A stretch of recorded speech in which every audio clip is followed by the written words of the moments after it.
우리 말씀 같이 나누겠습니다. 역대하 1장 4절 말씀부터 보겠습니다. 역대하 1장 4절부터 같이 보겠습니다. 역대하 1장 4절부터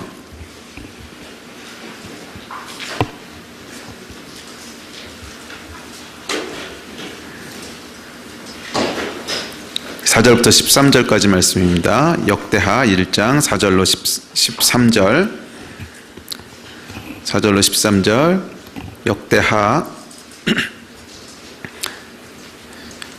1장 4절부터 보겠습니다. 1장 3절부터 보겠습니다. 시작. 솔로몬이 온 회중과 함께 기브온 산당으로 갔으니 하나님의 회막 곧 여호와의 종 모세가 광야에서 지은 것이 거기에 있음이라. 다윗이 전에 예루살렘에서 하나님의 궤를 위하여 장막을 쳐두었으므로 그 궤는 다윗이 이미 기럇 여아림에서부터 그것을 위하여 준비한 곳으로 메어 올렸고, 옛적에 홀의 손자 우리의 아들 브살렐이 지은 놋제단은 여호와의 장막 앞에 있더라. 솔로몬이 회중과 더불어 나아가서 여호와 앞 곧 회막 앞에 있는 놋제단에 솔로몬이 이르러 그 위에 1000마리 희생으로 번제를 드렸더라.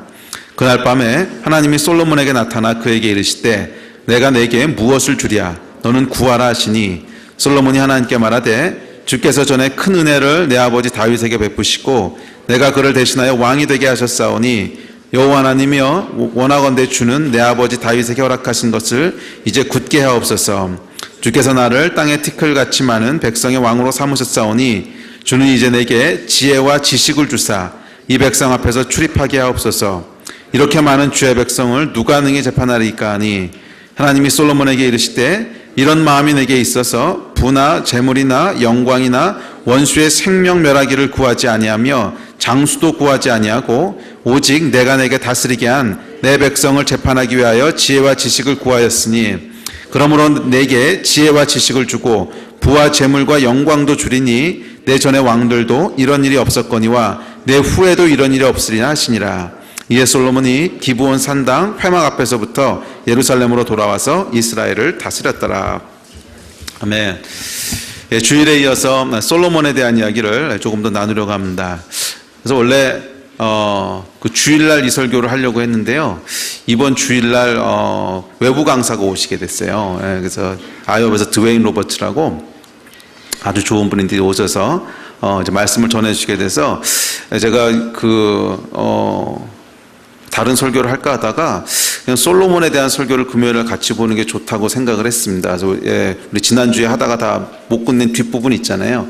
근데 뒷부분은 사실은 조금 더 성도들끼리 깊게 생각할 부분들이 더 많다는 생각이 들어서 주일을 하는 것보다 이제 금요일 날 데스티니 설교를 조금 이어서 솔로몬에 대한 이야기를 하고 그렇게 넘어가는 게 좋겠다는 생각이 들었습니다. 그래서 우리 지난 주일 설교에 이어서 솔로몬의 데스티니에 대한 이야기 두 번째 파트를 마저 살펴보려고 합니다.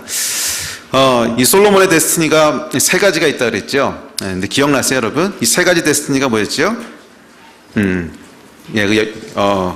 역대상 22장 9절 10절에 보면 우리 하나님께서 다윗에게 나타나셔서 솔로몬의 데스티니는 이거다라고 딱 집어 말씀해 주셨습니다. 딱 집어 말씀해 주셨는데 이제 성경에 보면 이렇게 이 사람의 데스티니가 무엇이라고 하는 것을 명확하게 하나님께서 말씀해 주시는 사람이 그렇게 많지 않아요. 그런데 솔로몬 같은 경우는 하나님께서 이 다윗의 입을 통해서 솔로몬은 이런 일을 위해서 지음받았고 내가 이렇게 살게 할 거야 라고 하는 그 청사진을 아주 명확하게 말씀해 주셨어요. 그래서 세 가지를 말씀하셨는데 첫 번째가 뭐지요? 솔로몬은 샬롬을 누리는 자라는 거예요. 평강을 누리는 사람이 될 거라는 거예요.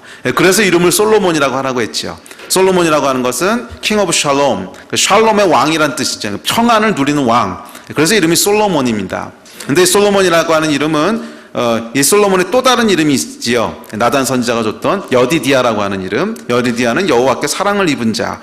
그래서 이 샬롬을 누리는 것은 여호와께 사랑을 입었다고 하는 자기의 아이덴티티를 믿음으로 나는 하나님 앞에 사랑받는 자구나. 나는 하나님 앞에 완전한 자구나. 하나님께서 나를 사랑하시고 나를 완전하게 보호하시는구나. 이것을 우리가 믿음으로 취할 때 거기서부터 샬롬을 누리게 된다는 거죠.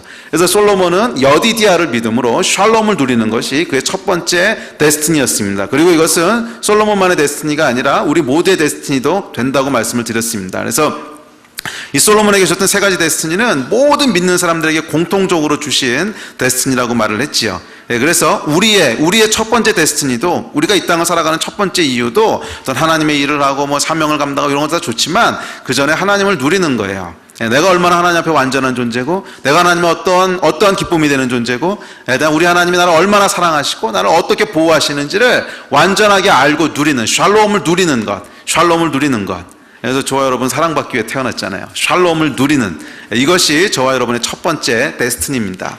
자, 그리고 이렇게 우리 안에 하나님이 주신 샬롬을 누리게 될 때 자연스럽게 하게 되는 일이 있는데, 이게 뭐냐면 다른 사람에게도 샬롬을 전해주게 되는 거예요. 그래서 솔로몬의 두 번째 데스티니는 자기가 샬롬을 누릴 뿐만 아니라 이스라엘로 하여금 샬롬을 누리도록 하는, 이스라엘로 하여금 평화를 누리도록 하는 것이 솔로몬의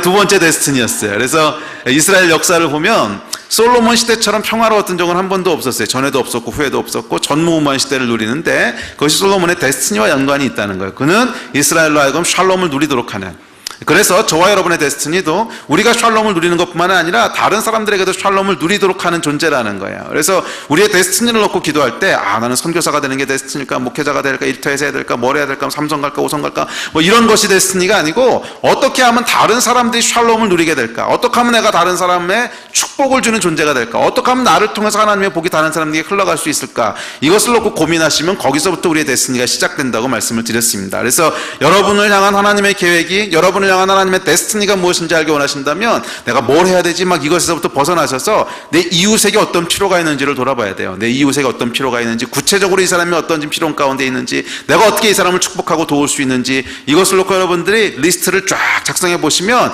그 중에 여러분의 데스티니가 반드시 포함되어 있어요. 그 리스트 이외에서 여러분의 데스티니를 찾는다면 잘못된 데스티니라는 거예요. 그래서 우리의 데스티니는 반드시 다른 사람을 축복하는 것이 포함되어 있고 그것과 연결되어 있습니다. 이것이 두 번째였어요. 근데 마지막 세 번째 데스티니는 성전을 건축하는 자라 그랬죠.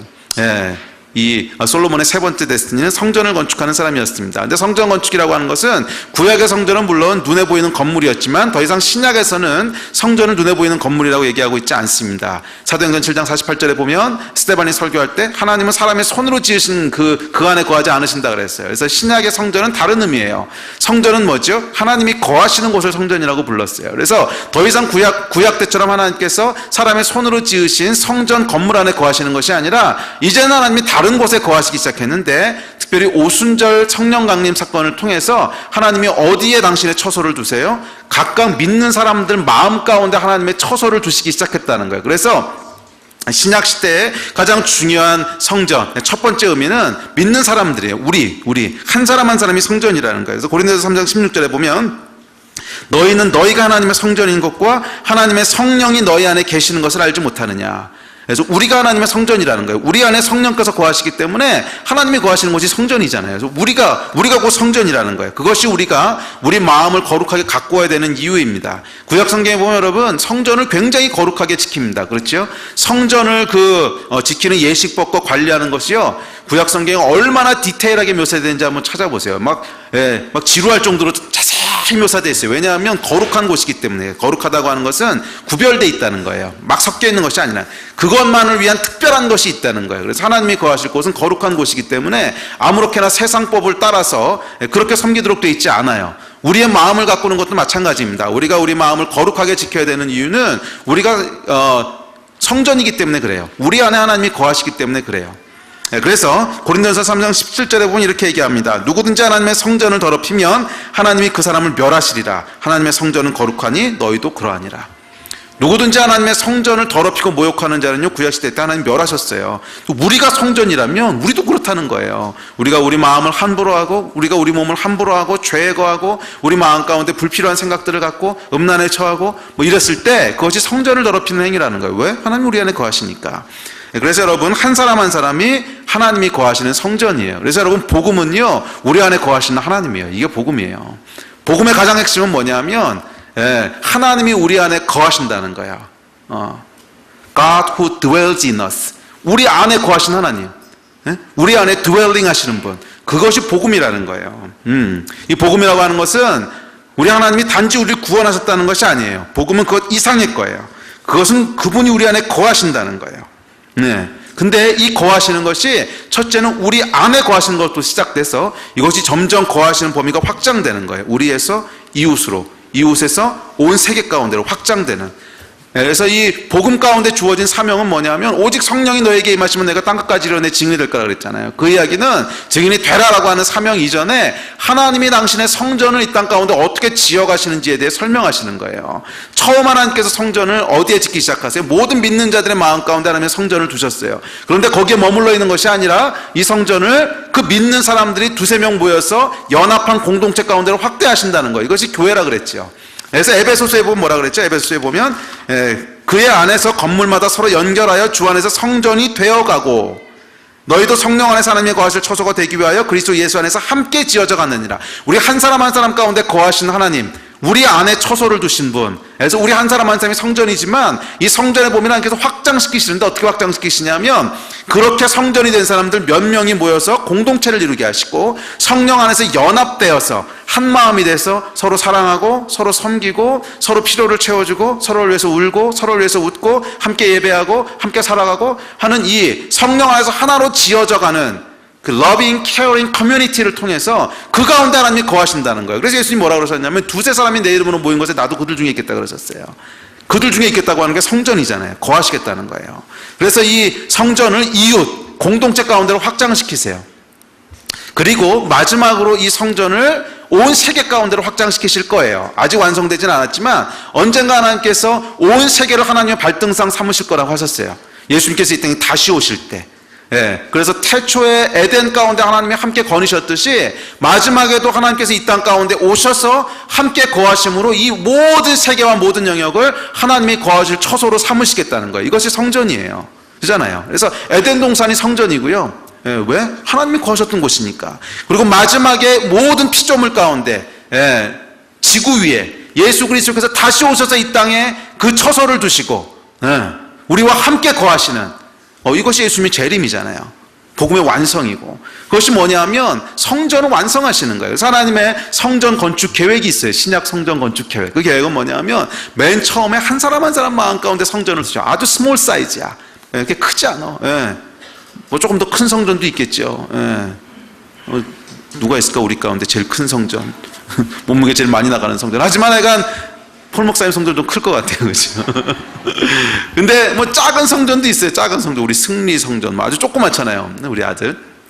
하여간 이렇게 작은 단위에서 시작을 하지만 그것을 점점점 건물로 완성해 가시는데 그런 성전들이 연결되어져요. 그래서 어떤 사람은 그 성전 가운데 문지기 건물로 비유하다면 문이고 또 어떤 사람은 그 안에 노제단이고 또 어떤 사람은 그 가운데 뭐 성막이고 또 어떤 사람은 담벼락이고 어떤 사람은 뭐 벽돌이고 그래서 593번째 벽돌 뭐 이렇게 그러니까 이런 식이라는 거예요. 한 사람 한 사람이 그 가운데 연합되어져서 성전이 되는 거예요. 그리고 결국 하나님께서 이것을 더 확장하셔서 모든 영역과 모든 나라와 그러니까 모든 지역과 모든 영역 가운데 하나님의 통치가 임하시고 그곳에 하나님이 거하시게 되는 이 성전의 완성을 하나님 원하시는 거예요. 그것이 우리의 사명과 연결되어 있다는 거예요. 그래서 오직 성령이 너에게 임하시면 너희가 땅끝까지 이르러 내 증인이 되리라. 이것은 단순히 성령이 임하셨기 때문에 네가 사명으로 가서 복음을 전하라는 것이 아니라 하나님의 성전 계획이라고 하는 큰 계획 가운데 연관성을 갖고 있다는 거예요. 너희 안에 거하시는 성전, 그 성전이 모든 민족과 영역 가운데로 확대돼야 돼. 그래서 하나님이 이곳을 발등상 삼으실 거야.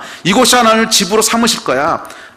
예수님이 이 땅에 다시 오시기 원하셔. 그래서 예수님이 뭐라고 그러셨냐면 모든 이 천국 복음이 모든 민족에게 증거되어야 하리니 그때야 끝이 오리라고 그러셨어요. 예수님 다시 오셔서 이곳을 성전으로 삼으시는데 모든 민족 가운데 복음이 증거되므로 예수님이 다시 오시게 될 때 그분의 통치가 임하시고 그래서 모든 민족과 모든 영역이 뭐예요?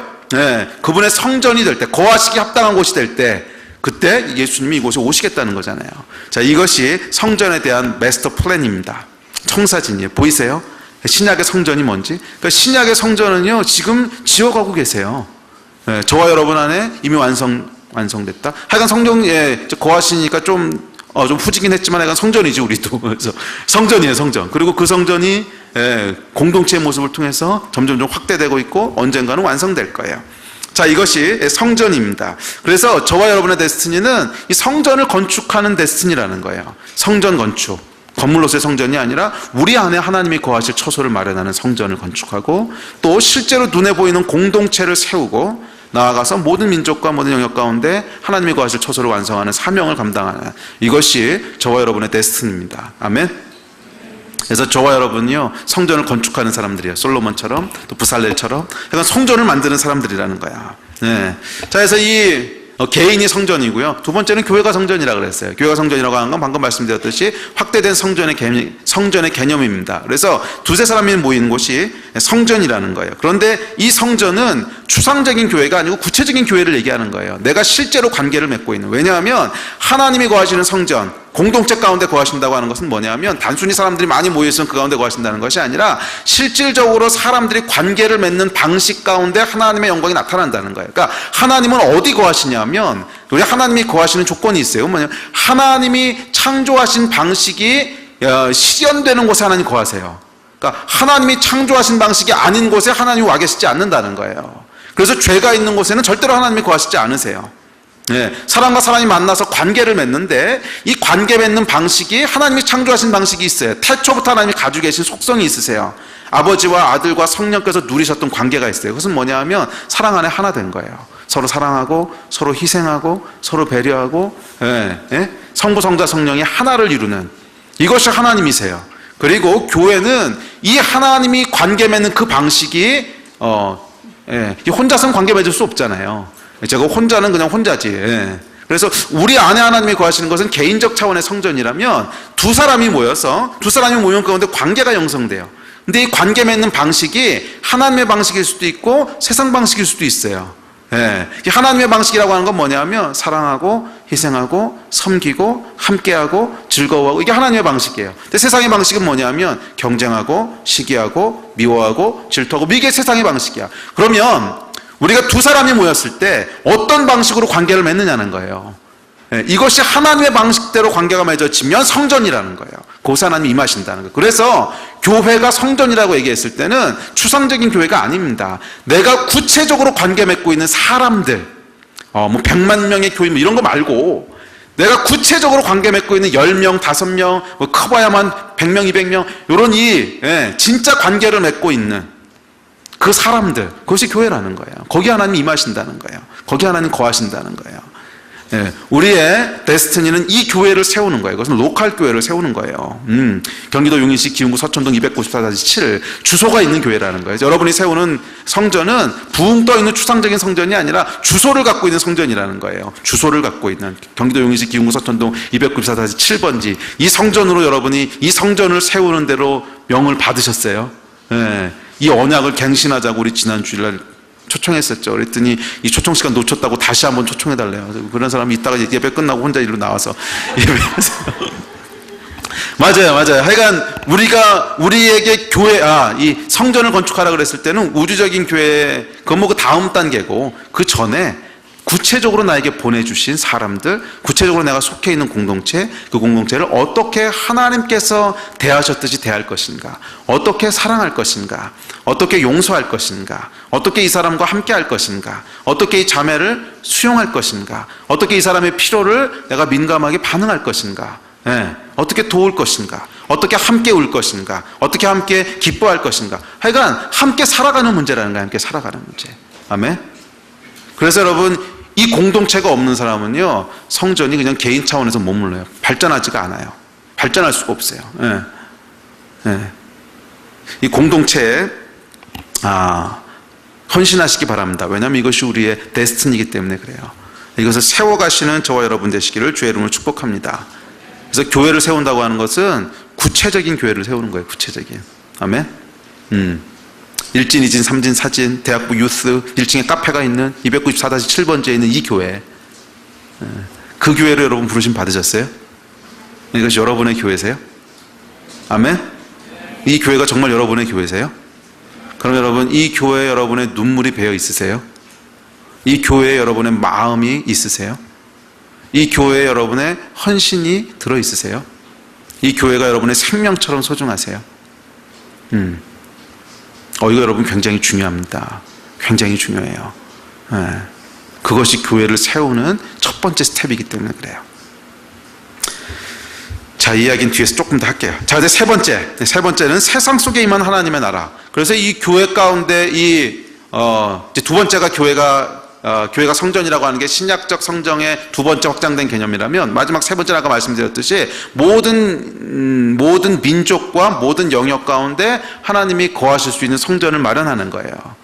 그래서 이것은 세상 속에 하나님의 나라를 확장한다고 표현할 수도 있는데 하여간 다 같은 의미입니다. 하나님의 나라, 성전도 같은 의미인데 이것은 크게 두 가지 모습을 통해서 표현되어져요. 첫 번째는 선교고 두 번째는 모든 영역 가운데 하나님의 말씀을 실현하는 거예요.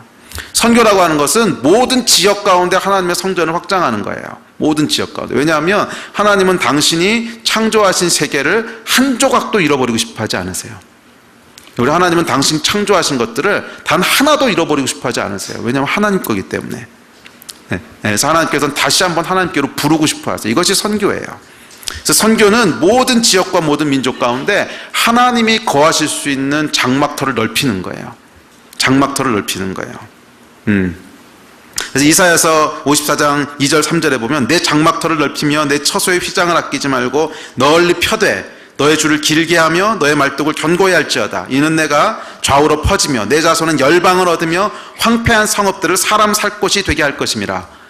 황폐한 성읍으로 사람 살 곳이 되게 하고 열방을 얻게 되는 이 장막터를 넓히는 것이 세 번째 우리의 데스티니인 선교라는 거예요. 이것이 성전을 재건하는 거예요. 그리고 이 선교는요 결국 교회를 통해서 하는 겁니다.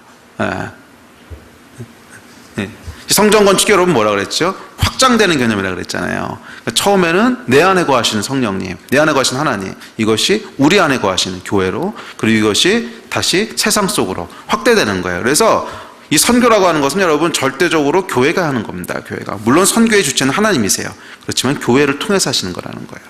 많은 사람들이 여기에 대해서 오해하고 혼란스러워하는 게 있어요. 뭐냐면 선교 그러면 교회하고는 조금 거리가 있는 거라고 생각을 해. 그거는 선교사나 선교단체가 하는 거고 지역교회는 지역을 돌보는 게 임무고. 아니야.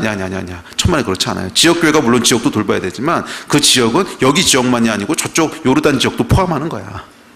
그러니까 여러분 왜 선교가 반드시 교회를 통해서 이루어져야 되냐면 선교는 교회의 확장이기 때문에 그래요.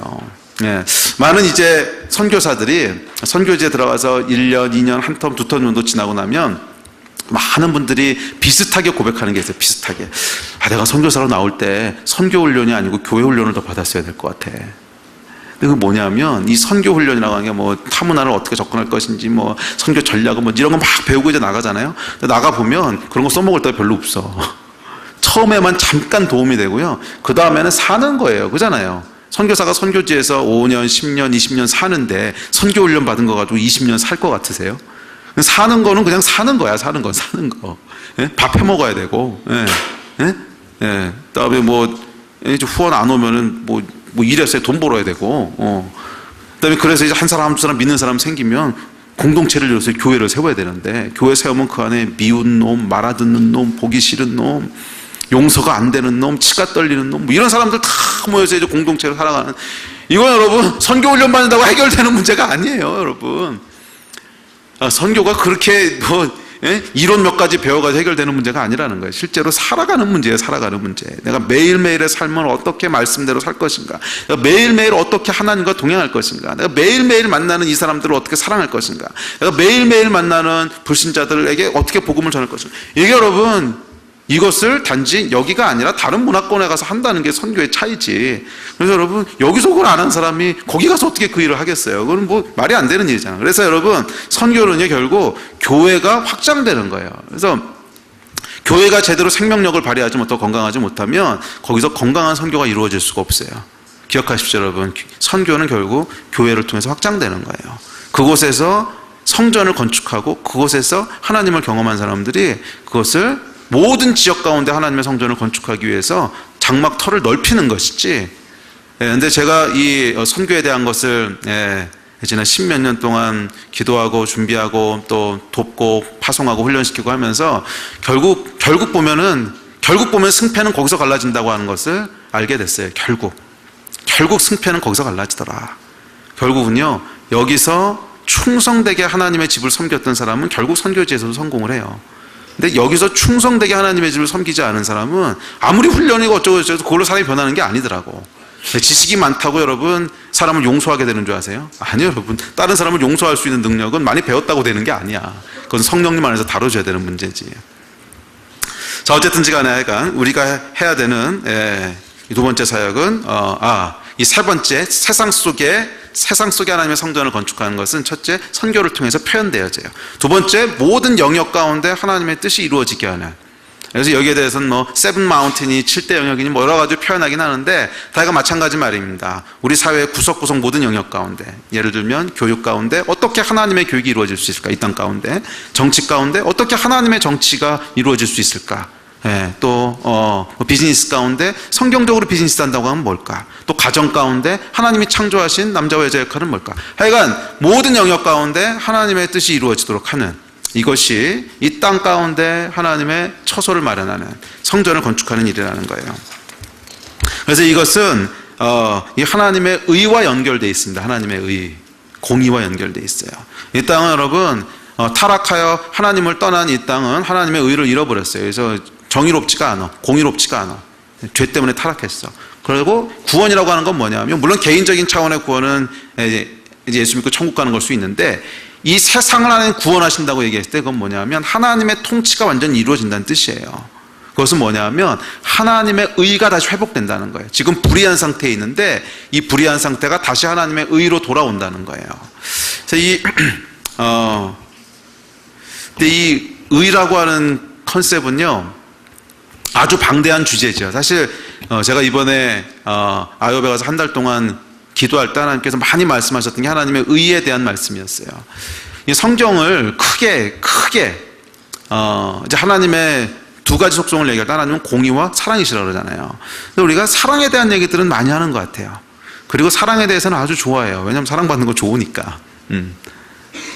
설교도 많이 하고 묵상도 많이 하고, 그래도 의보다는 사랑에 대한 것들이 훨씬 더 많이 교회에서 이해되고 있는 것 같아요. 그런데 하나님의 의에 대한 이해는요 참 부족한 것 같아요. 하나님의 의, 도대체 의가 뭔지에 대해서 별로 거기에 대해서 고민도 안 하고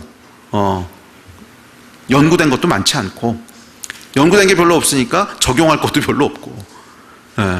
그래서 우리가 일터에서 일하면서도 내가 정말 그리스도인답게 일터에서 일하겠어. 그렇지만 뭐가 그리스도인답게 일터에서 일하는 거지에 대한 개념도 없어요. 왜냐하면 별로 연구한 것도 없고 설교도 별로 안 되고 있고, 그러니까 적용할 수 있는 것도 별로 없고, 그러니까 그냥 열심히 일해가지고 헌금 많이 하는 건가 보다. 그래가지고 열심히 일어나는데 전혀 성경적인 방법은 아니야. 막 자기 밑에 있는 사람들에게 착취하고 그러니까 적당히 거짓말도 하고 어쨌거나 많이 벌어가지고 세금이 아니죠. 헌금 많이 내면 될 거 아니야.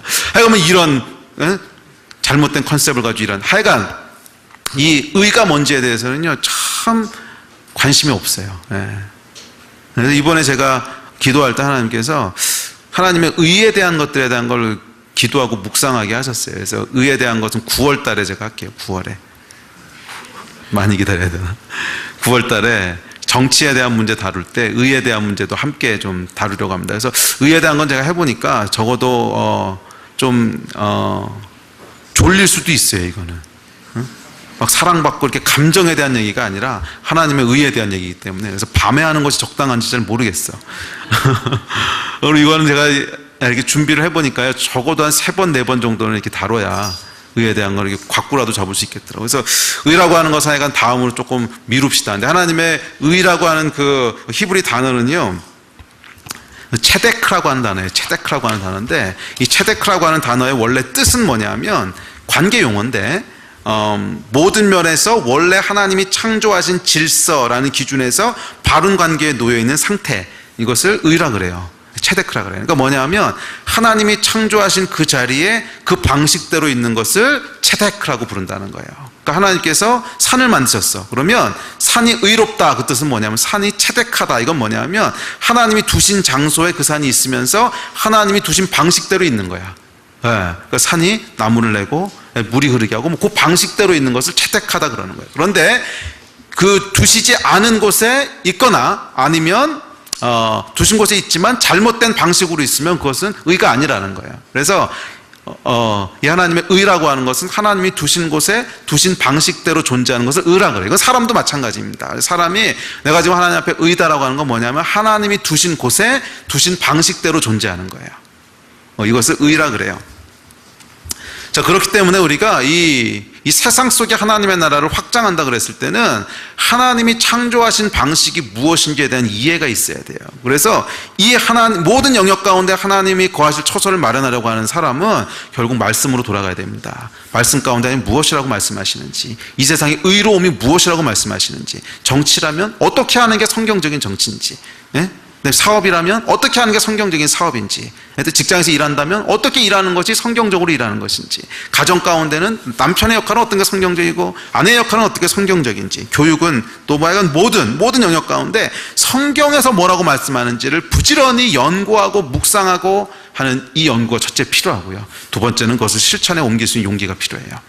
이 두 가지가 하나님의 성전을 지어가는 거예요. 세 번째 의미의 성전을 지어가는 거예요. 그래서 말씀을 부지런히 연구하고 묵상하고 그것을 실제 삶 가운데 실천하는 용기, 이것이 이 세상 속에 성전을 세워가는 건 줄 믿습니다.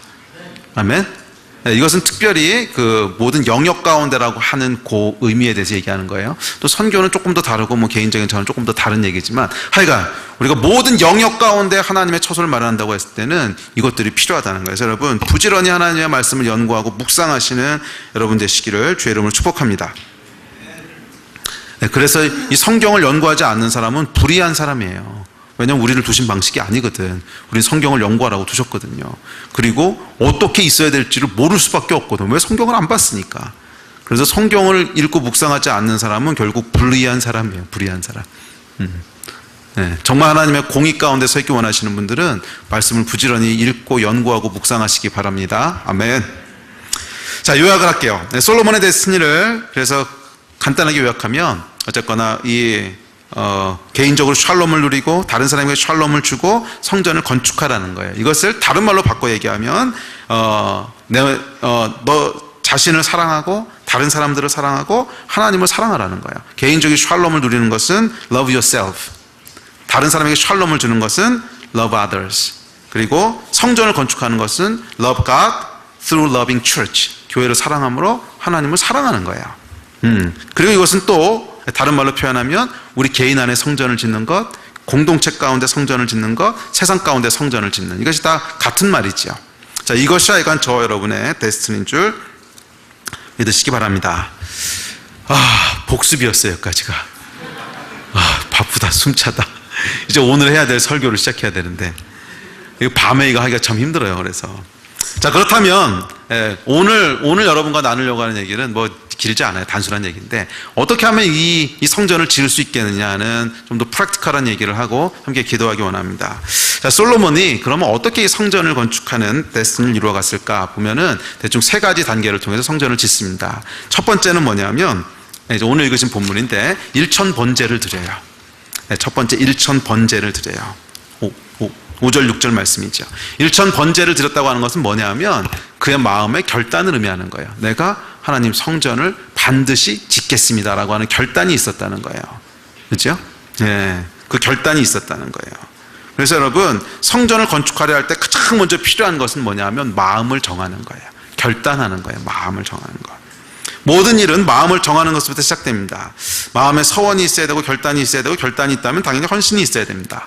아니 그냥 시간 되면 하고 안 되면 말고, 이런 마음으로는 아무것도 일어나지 않아요. 그래서 여러분들이 여러분 앞에 놓여있는 성전 건축이라고 하는 데스티니, 구체적으로 모양은 다르게 나타날 수 있지만 하여간 여러분에게 주신 하나님의 사명과 여러분에게 주신 하나님의 몫을 이루기 원하신다면 제일 먼저 해야 될 게 마음을 정하는 거예요. 여러분, 마음을 정하는 거예요. 마음이 계속 여기저기 떠돌아다니면 결국 아무 일도 이룰 수가 없어요. 마음을 정하는 거예요. 내가 하나님이 나에게 이것을 주셨고, 하나님이 나에게 일을 맡기셨고, 나를 향한 하나님의 계획이 이거라면, 예, 하나님, 제가 그 일을 행하겠습니다 라고 하는 마음의 결정이 있어야 돼요. 여기서부터 모든 일이 시작되는 거예요. 마음이 여러분 정해지셨어요? 여러분을 향한 하나님의 부르심에 대해서 여러분이 마음을 확정하셨어요? 마음을 확정하셨어요? 아니면은 그냥 그게 좋은 건 알겠는데 아마 시간 되면 하고, 아니면은 그냥 딴 것도 좀 하고, 이래가지고서는 거기서 절대로 성전을 지을 수가 없다니까. 그러면 여러분 계속 뒷순위로 밀리게 돼 있어요. 아니, 여러분, 모든 하나님의 그 일은, 모든 하나님께서 준 데스티니는요 반드시 우리 마음을 결정하는 것부터 시작됩니다. 마음을 결정하는 거. 그래서 여러분, 엘리야가 엘리사를 이제 불렀죠. 초청했죠. 그때 엘리사가 자기의 데스티니가 무엇인지를 엘리야로부터 들어요. 아, 내가 하나님 나라의 선지자로 일을 감당하는 거구나. 그랬을 때 제일 먼저 했던 게 뭔지 아세요? 마음을 정하는 거였어요. 마음을 정하는 거였어요. 내가 이 소몰고 농사 짓는 이 일을 계속 할 건지, 아니면 하나님의 부르심 앞에 마음을 결정함으로 새로운 길을 갈 건지 마음을 결정하는 거였어요. 그래서 뭘 하지요? 쟁기 태우고 소 잡아서 마을 사람들 쫙 줘버리고 훌훌 털고 떠나잖아요. 여기서부터 시작하는 거예요. 여기서부터. 그 포인트가 여러분 있었냐는 거예요. 마음을 정한다고 하는 것은 마음으로만 정하는 것이 아니고 구체적으로 액션이 따라야 돼요. 우리가 살다 보면 여러분 결국 그 포인트를 지나야 돼요. 그것도 한 번만 지나는 게 아니고 계속 지나게 돼요. 계속. 그래서 신앙생활은 여러분 하나님이 말씀하셨을 때 마음을 정하는 것부터 시작되는 겁니다. 작은 것부터 마음을 정하고 그 일 가운데 따라 나서고, 그래서 또 거기서 열매를 보고, 그럼 또 이제 조금 시간이 지나면 하나님께서 조금 더 다른 걸 보여주세요. 조금 더 발전된 걸 보여줘. 또 그럼 그 앞에 마음을 정하고 따라 나서고 또 열매를 보고, 그럼 하나님께서 조금 더 큰 거 보여주죠. 그럼 또 마음을 정하고 따라 나서고 열매를 보고. 이게 여러분 우리가 이 땅을 살아가는 방식이에요. 여러분 계속 요단강을 건너고 계세요? 요단강을 계속 건너고 있어? 아니면 한 발은 여기 한 발은 저기 뭐 이러고 있으면 가랭이 찢어져요. 이것이 여러분 모든 데스티니를 이루는 첫 번째 단계입니다. 마음을 정하는 거예요. 마음을 정하는 거. 이 일들을 통해서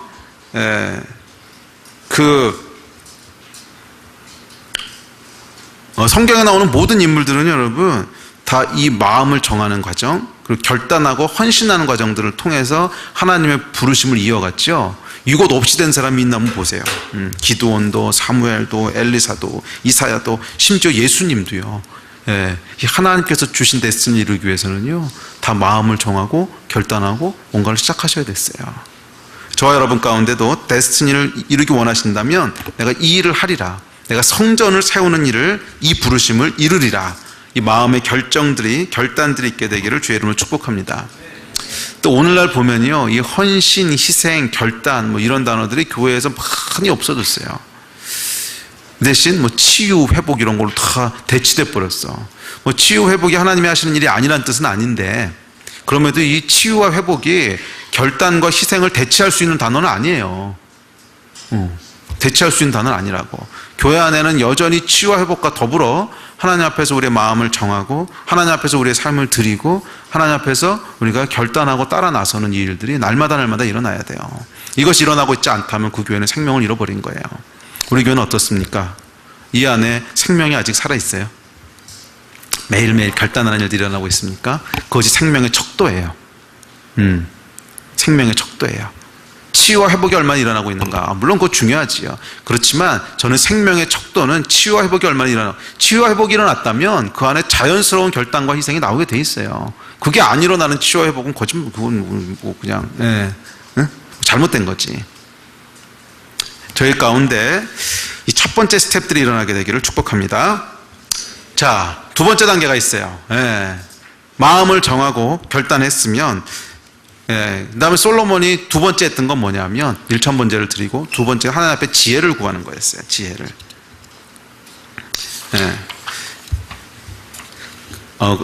오늘 읽으신 본문에 보면 솔로몬이 기도하죠. 하나님 앞에 지혜를 구하죠. 자, 지혜를 구한다고 하는 건 뭐냐면 우리에게 필요한 자원들을 하나님 앞에 구하는 거예요.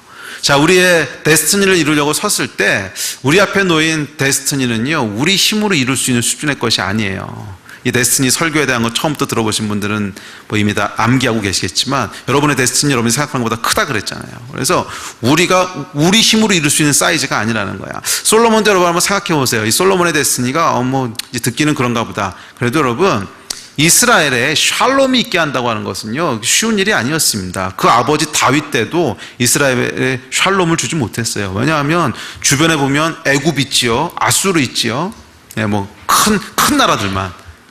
그리고 우리하고 비슷비슷한 나라들은요, 셀 수도 없이 많아요. 뭐 암몬, 모압, 블레셋, 뭐 어디 여기 저기 셀 수도 없이 많아. 근데 어떻게 전쟁이 없겠냐고. 매일 치고받는 게 그때 역사였는데. 이 국경선이요 매일 바뀌었어요. 매일. 지도 그릴 수가 없어서 국경선이 매일 바뀌는 때였어요. 그 가운데 이스라엘에 샬롬을 준다고 하는 게 여러분 얼마나 불가능한 일인가 한번 생각해 보세요. 다윗도 못했던 일이에요. 다윗도. 근데 솔로몬이 너는 이스라엘에게 샬롬을 주는 자라는 거야. 그러나 여러분 또 외적인 것만 그렇겠습니까? 내적으로는 또 그 안에 이 정치와 재판과 억울한 사람이 없어야 샬롬이 있을 거 아니야. 그 수많은 사람들을 다 재판한다고 하는 것이 여러분 이게 뭐 사람이 할 수 있는 일이 아니었어요. 그래서 솔로몬이 하나님 앞에 겸손하게 나아가서 하나님 나의 데스티니가 샬롬인 거 알겠습니다. 그렇다면 이것을 이룰 수 있는 능력을 주십시오. 자원을 주십시오. 예, 그렇게 기도합니다. 맞아요. 저 여러분도 마찬가지예요. 우리의 데스티니를 이루기 위한 두 번째 스텝은 뭐냐면 마음을 정하 결단하고 따라 나섰으면 그것을 이룰 수 있는 자원을 하나님한테 구해야 돼요. 그것을 이룰 수 있는 자원을 하나님 앞에 구해야 돼요. 네. 그래서 예수님도 말씀하시잖아요. 구하라, 구하라. 네. 구하면 받는다는 거예요. 자원을 주신다는 거예요. 그런데 이때 구할 때 중요한 것이 있습니다. 구할 때 동기가 아주 중요해요. 동기가 무엇 때문에 구하냐. 자, 오늘 읽으신 본문에 보면 이 솔로몬이 구하는데 그 구하는 걸 하나님 이렇게 듣고 계시다가 기분이 좋으셨어. 이 녀석 봐라. 이걸 구하네. 근데 구한 아이템이 마음에 들으셨던 게 아니고 구하는 그 마음이 마음에 든 거야. 이 녀석 봐라. 장수를 구할 수도 있고 재물을 구할 수도 있고 아니면 적의 생명을 구할 수도 있고 그런데 이 녀석 그걸 안 구하고 지혜를 구하네. 근데 지혜를 구하는 동기를 보니까 내가 맡겨준 백성을 어떻게 하면 잘 다스릴까 이 생각을 하고 있는 거예요. 얘가 그게 하나님 마음에 그냥 팍 꽂힌 거예요. 그러니까 하나님께서 뭐라 그러시냐면 이 녀석 봐라. 오케이, 내가 지혜뿐만이 아니고 네가 구하자는 것도 덤으로 다 줄게. 그래가지고 건강도 주고 부도 주고 다 주겠다는 거야. 여러분 이게 우리가 자원을 받아내는 비결이에요. 기도에도 여러분 응답받지 못하는 이유가 뭔지 아세요? 야고보서에 딱 나와 있잖아. 정욕에 쓰라고 잘못 구하면은 안 주신다는 거야. 그렇지 않으면 하나님 다 주신다는 거예요. 우리의 데스티니 이룰 수 있는 자원 여러분 구하십시오. 구하는데 동기가 중요해요. 동기가 뭐예요? 성전을 세우려는 동기로 구해보세요. 나에게 맡기신 성전, 내 이웃들, 공동체를 위해서 구해보세요. 여러분 우리 교회를 통해서 하나님 이 일을 행하셔야 되는데 돈 필요합니다. 재물 주십시오. 구해보세요. 내가 정말 이걸 해야 되는데 내 지혜가 부족합니다. 지혜를 성전을 세우는 일을 가지고 여러분 구하시라는 거예요. 구하시라는 거예요. 성전을 세운다고 하는 것, 하나님께서 나에게 맡긴 사람들, 여기 정확히 나오잖아요. 내가 내게 맡긴 백성을 다스리고자 지혜를 구했느냐, 내가 내게 맡긴 것을 네가 섬기고자 구했느냐. 이 녀석 봐라. 이게 하나님을 감동시킨다는 거예요. 구할 때 여러분 비결이 여기 있어요. 성전을 세우고자 하는 동기 가지고 구하시라는 거예요. 사사로운 동기 말고 성전을 세우고자 하는 동기를 가지고 구해보세요. 그럼 하나님께서 구하지 않은 것까지도 덤으로 주시는 줄 믿습니다. 자, 이렇게 주시는데 이 솔로몬의 인생을 쭉 살펴보면요, 그래서 하나님께서 솔로몬에게 많은 것으로 축복하십니다. 많은 것으로 축복하셔서 결국 샬롬을 누리게 하시고요, 결국 성전을 짓게 하세요. 그런데 이 성전 짓는 이야기를 쭉 읽어보다 보면 재미있는 걸 발견하게 돼요. 하나님께서 주시는 것들이 대충 한 세 가지 카테고리가 있더라고. 첫째는 솔로몬에게 리더십을 주세요. 솔로몬에게 리더십을 주셔서 사람들을 움직일 수 있게 하세요. 그리고 두 번째로는 물질을 주세요. 솔로몬에게 물질적으로 정말 축복을 받았어요. 금, 은, 보석 뭐 이런 잔뜩 주셨어요. 세 번째는 뭐냐면 사람을 주세요. 사람을. 솔로몬에게 성전을 지을 수 있는 공교로운 기술자들, 그다음에 음악하는 사람들, 무역하는 사람들, 뭐 군사, 하여간 필요한 사람들을 다 주세요. 그래서 역대 이 1장부터 11장까지를 쭉 한번 읽어보시면 그래서 솔로몬이 어떻게 성전을 짓는지가 쭉 나와 있는데 이런 걸 하나님이 축복하세요. 오늘날도 마찬가지예요. 하나님 앞에 데스티니를, 성전을 건축하고자 여러분들이 기도하고 구하면은요, 세 가지를 주세요. 크게 세 가지 카테고리를 주시는데 쉽게 풀어 얘기하면 영권, 물권, 인권을 주세요. 영권, 물권, 인권. 영권, 물권, 인권. 영권, 물권, 인권. 아멘. 이 세 가지를 우리에게 주신다는 거예요. 자, 첫째는 영권을 주십니다. 영권이라고 하는 건 뭐냐면 스피리추얼 오토리티를 주신다는 거예요. 영적인 권세, 스피리추얼 오토리티를 주신다는 거예요. 물권은 뭐냐면 물질에 대한 권세를 주신다는 거고, 인권은 뭐냐면 사람에 대한 권세를 주신다는 거예요. 자, 첫째는 영적인 권세를 주십니다. Spiritual authority를 주신다는 거예요. 예. 여러분, 눈에 보이는 세계가 전부가 아닙니다. 눈에 보이지 않는 세계가 있어요. 지난번에 버커비치 목사님 사모님 오셨을 때 이 세상은 영적인 세상의 미러 이미지라고 그랬잖아요. 예? 그래서 눈에 보이지 않는 세계가 있고 그 세계에 대한 거울 이미지가 이 세계예요. 그리고 이 땅에서 일어나는 일들은 하늘에서 일어나는 일들이 그대로 반영되는 겁니다.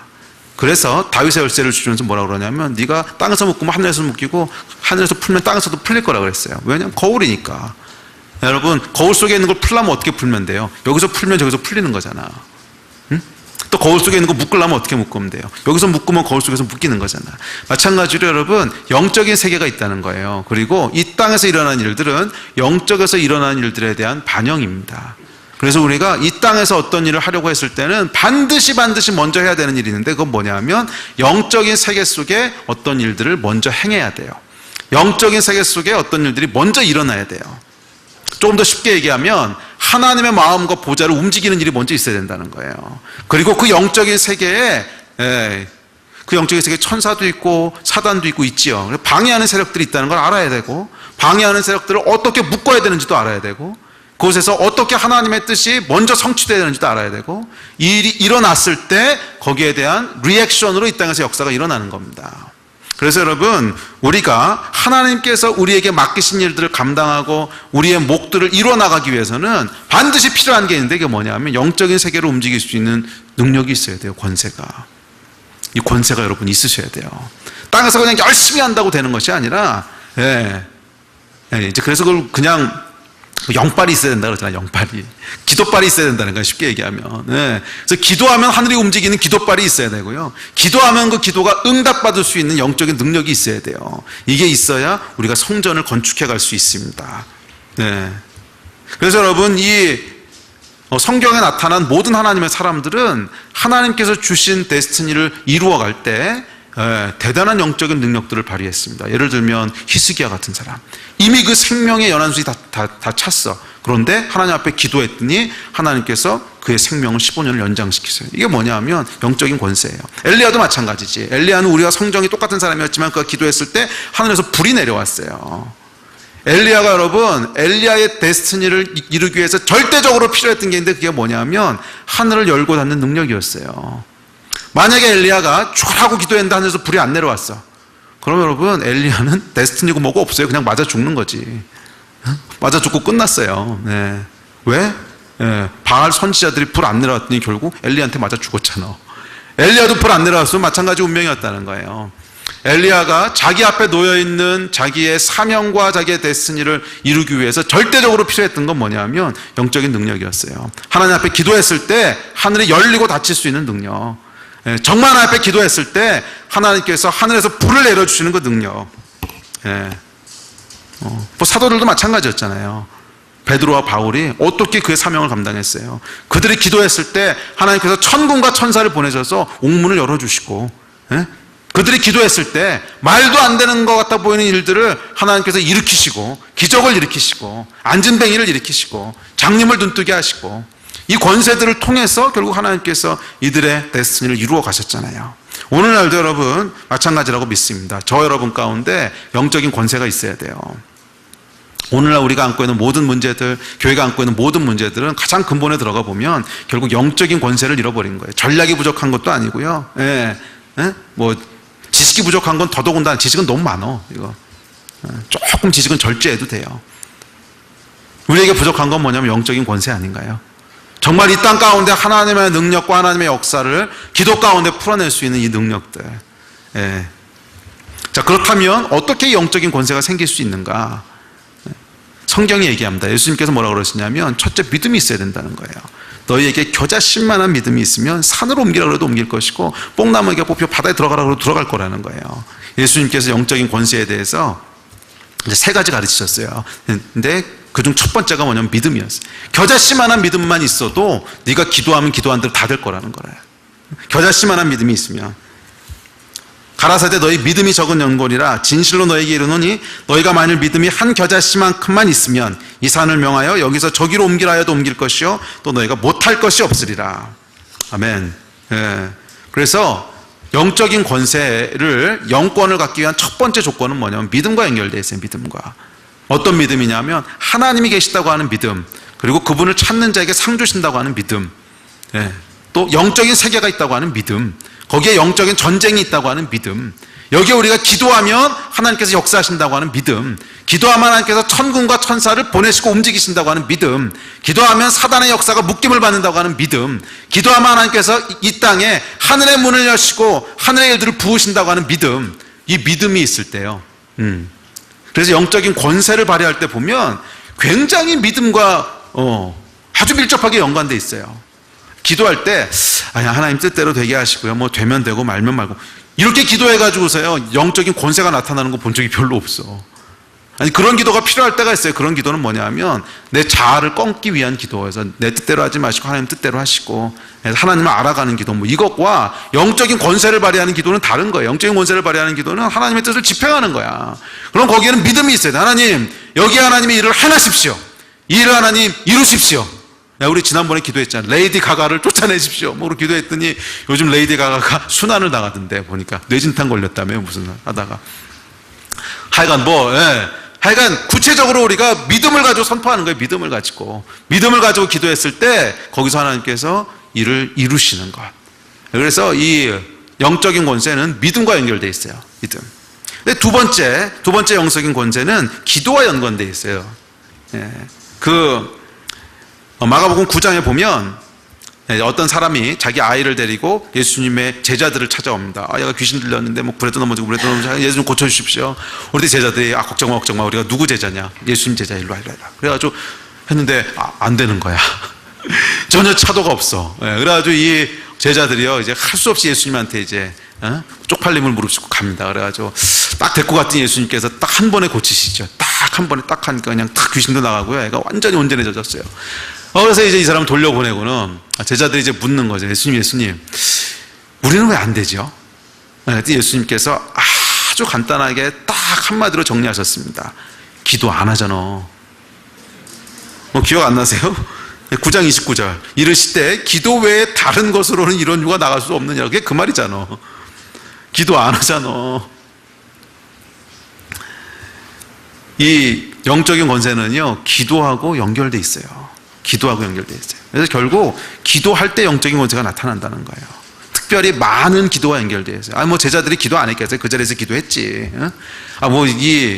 귀신 들린 아이가 왔는데 기도해서 쫓아내고 치유해야 되는데 나가라 그랬겠어요? 당연히 기도하면서 쫓아내려고 했겠지. 근데 안 된 거잖아요. 그러니까 기도를 안 해서 안 나간 게 아니에요. 그런데 왜 안 나갔냐? 결국 기도의 양이 부족했다는 거예요.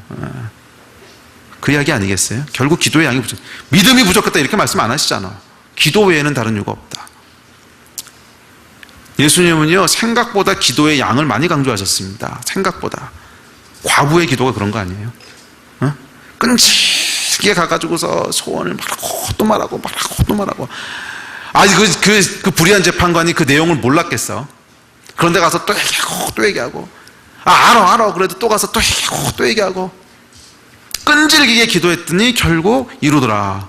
이것은 기도에 이 이야기를 그대로 기도에다가 이렇게 투영해서 해석할 수는 없지만 여기서 가르치려고 하는 게 한 가지 있어요. 주시는 교훈이 딱 한 가지인데 뭐냐면 기도는 끈질기게 포기하지 말고 해야 된다는 걸 가르치는 거잖아요.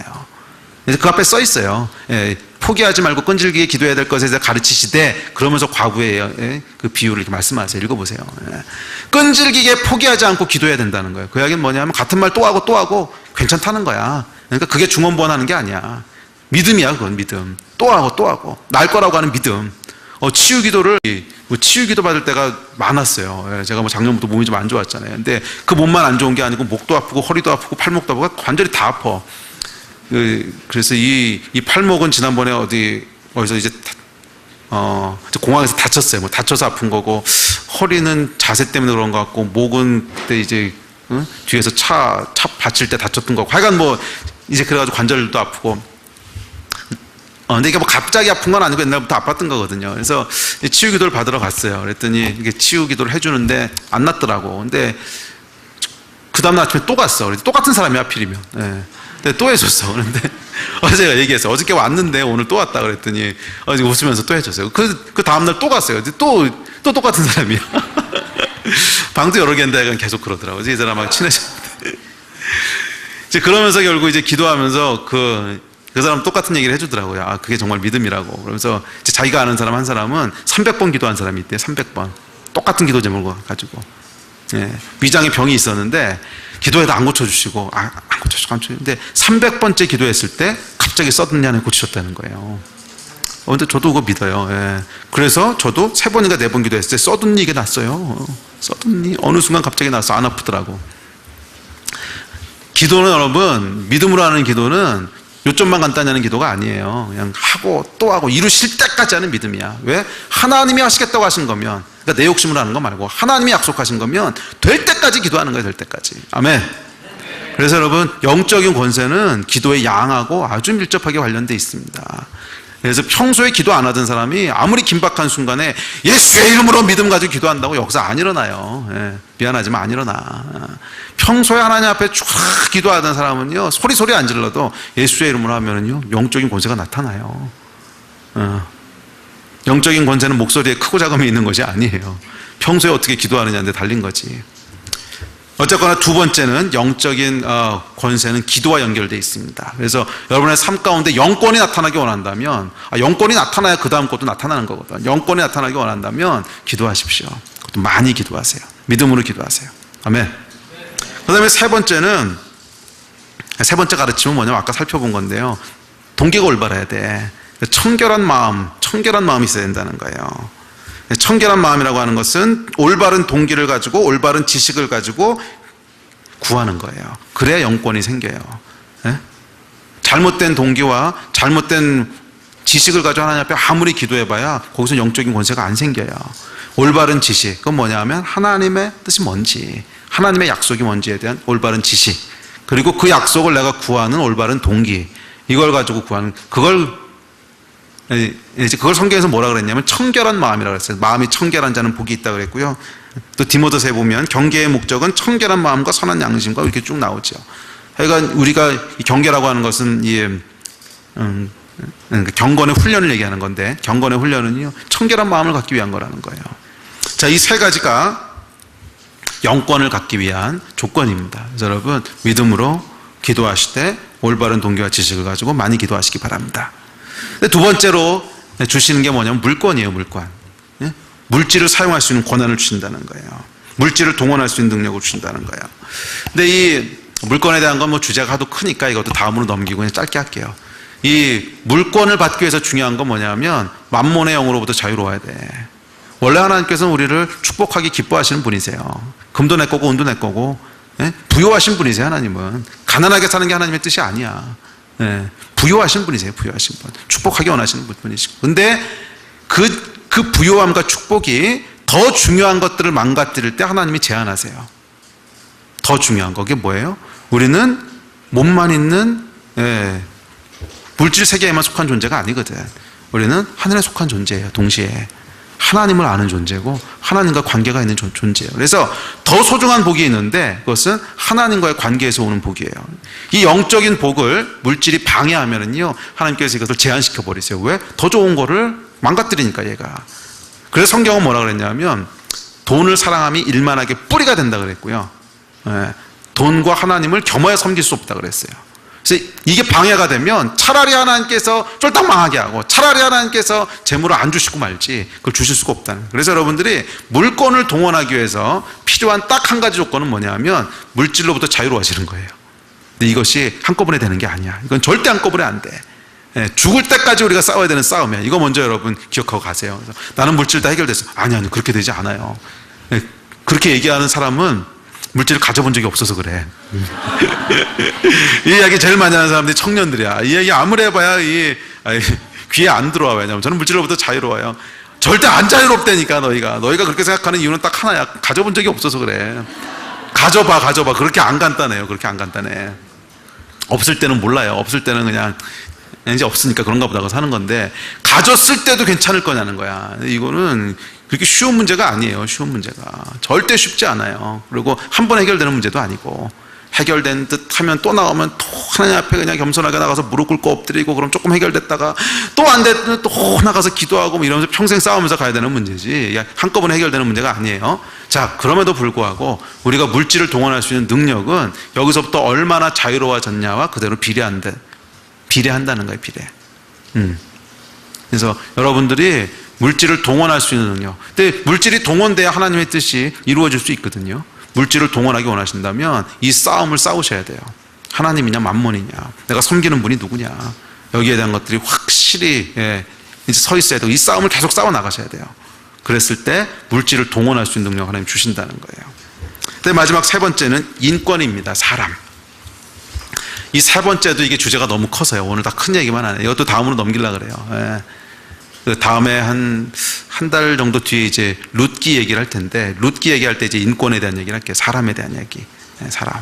하나님이 우리의 데스티니를 이루어 가시는 방법이 있는데, 그것은 사람을 통해서 이루어 가세요.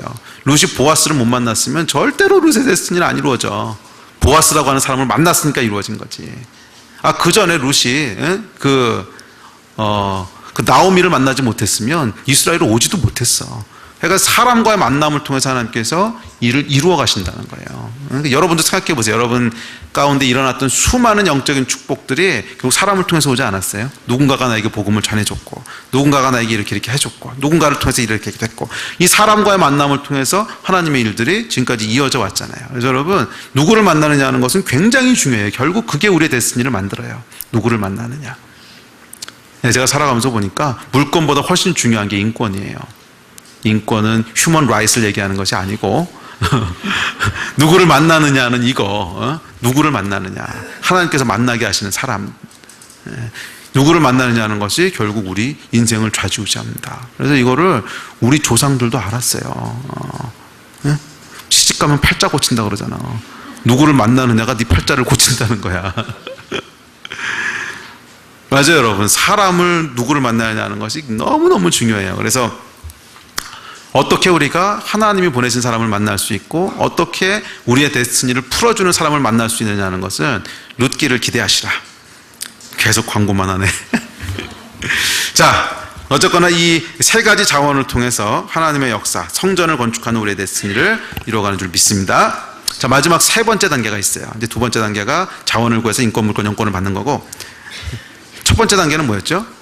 마음을 정하고 뜻을 정하는 거고, 그 다음에 자원을 구하는 거고, 세 번째 단계는 뭐냐면 실행하는 거예요. 실행하는 거. 솔로몬이 성전을 건축할 수 있었던 아주 중요한 비결 중에 하나는 강력한 실행력에 있어요. 강력한 실행력. 솔로몬이요, 왕이 되자마자 일단 쫙 정적들을 제거하고 제일 먼저 한 게 뭔지 아세요? 성전 짓는 거였어. 머뭇거리지 않았어요. 그냥 타겟이 딱 있으면요, 솔로몬은 거기로 그냥 직진하는 스타일이에요. 이 사람 하는 거 아주 마음에 들어요. 아싸래. 타겟이 있으면 머뭇거리지 않아. 괜히 그냥 조금 이따 다른 거면 아니요.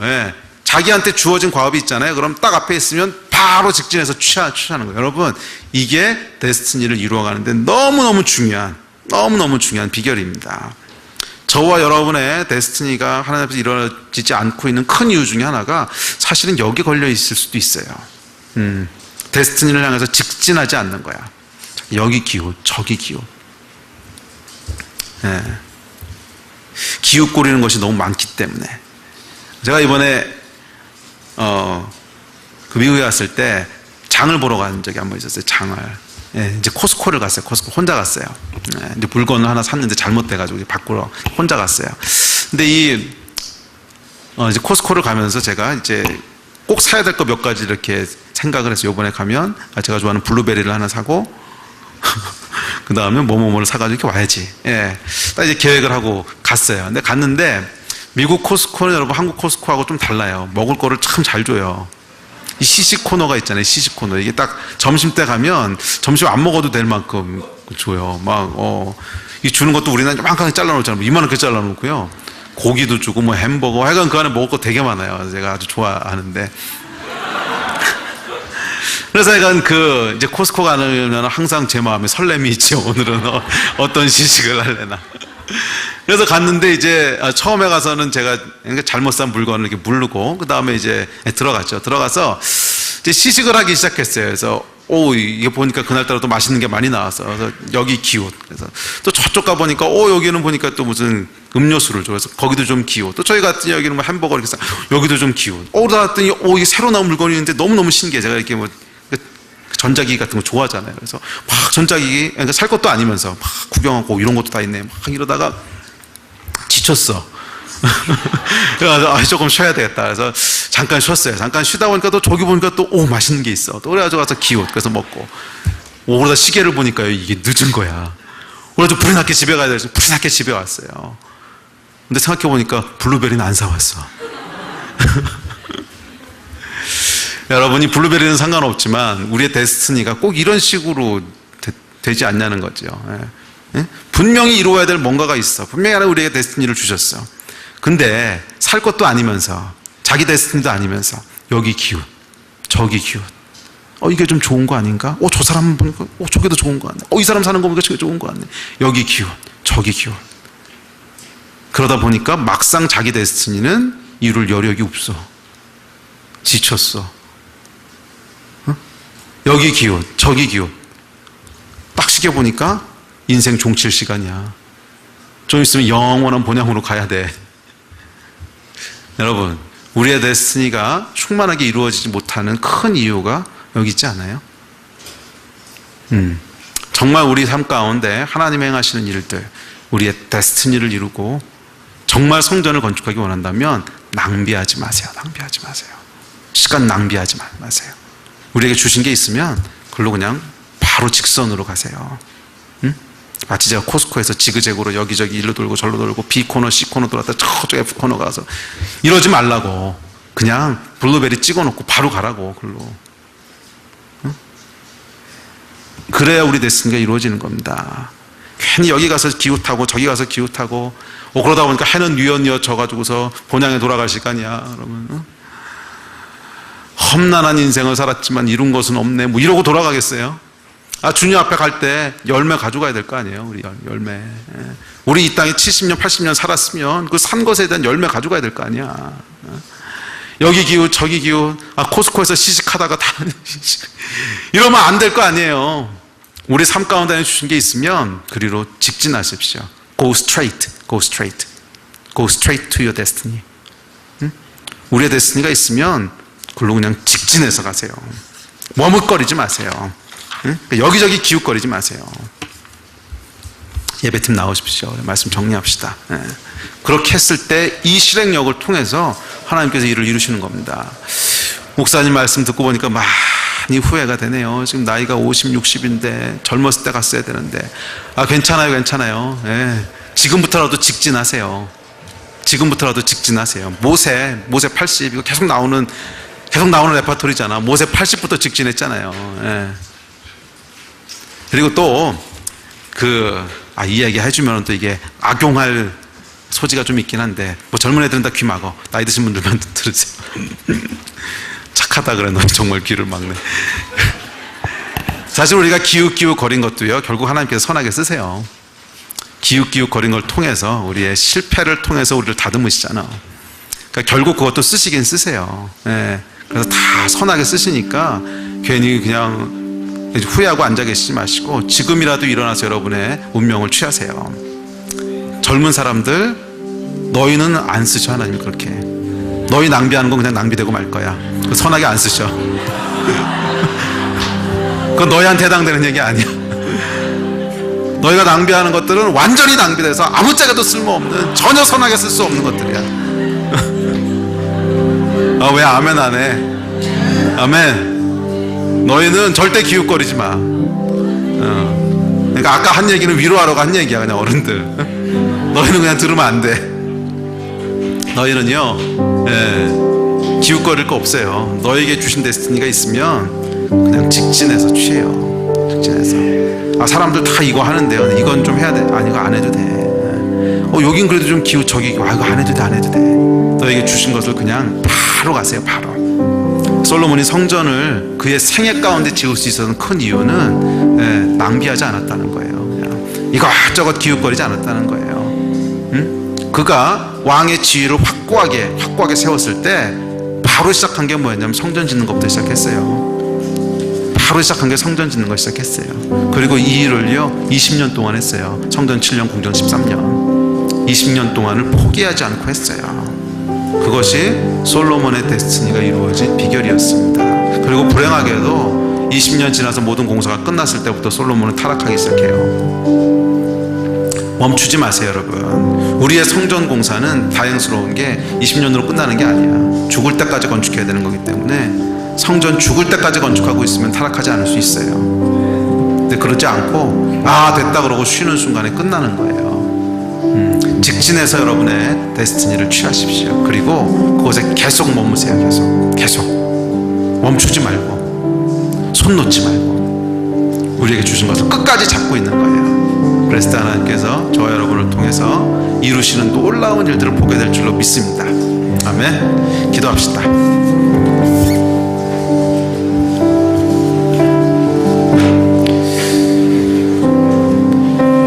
우리의 데스티니는 성전을 지어가는 것입니다. 우리 안에, 또 우리에게 주신 공동체 안에, 또 세상 가운데 이 성전을 지어가기 위해서 솔로몬을 통해 세 가지 것을 우리에게 계시해 주셨습니다. 첫째는 마음을 정하는 겁니다. 저는 저와 여러분 가운데 가장 중요한 것이 이거라고 믿습니다. 마음을 정하는 거예요. 예 하나님, 제가 그 일을 하겠습니다. 예 하나님, 제가 성전을 세우는 일을 하겠습니다. 제 안에, 또 하나님이 주신 공동체 안에, 또 이것을 세상 가운데 이 일을 하겠습니다. 마음을 정하십시오. 그리고 정해진 것들에 있다면 구하십시오. 자원을 구하세요. 영권도 구하시고 물권도 구하시고 인권도 구하세요. 그리고 마지막으로 세 번째, 이 자원들 하나님이 주실 때 기웃거리지 마세요. 낭비하지 마세요. 최단거리로 달려가세요. 그것이 우리에게 필요한 과정까지도 다 스킵하고 가라는 뜻은 아닙니다. 절대로 지나칠 수 없는 과정들이 있긴 해요.